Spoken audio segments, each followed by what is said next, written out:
La dernière fois, on a fait un inventaire à la Subnautica en 3 minutes. À partir de là, pour faire un inventaire qui gère les quantités comme dans Zelda, il suffit d'ajouter seulement un événement et un outil supplémentaire.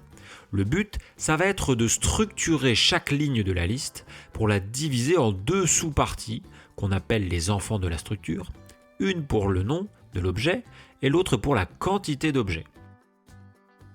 Pour créer la première sous-partie et y mettre le nom de l'objet à afficher, il nous suffit de modifier l'expression qu'on avait utilisée en ajoutant simplement .nom à la fin.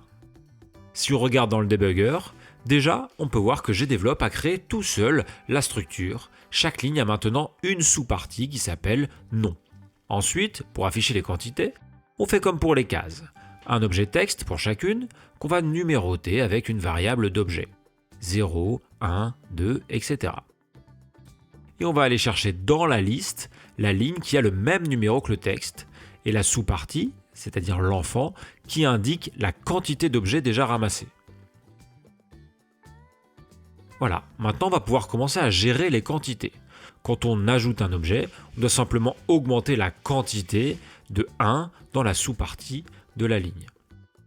Et quand on enlève un objet, eh bien on diminue la quantité de 1, et c'est seulement une fois que la quantité est à 0 qu'on va le supprimer de l'inventaire, soit en remettant l'animation à 0, soit en supprimant carrément la ligne de l'inventaire si vous voulez qu'il se range tout seul. Regardons où on en est. On clique sur l'objet, il s'ajoute et la quantité monte. Mais si on reclique sur le même objet, oui, ça ne marche pas du tout.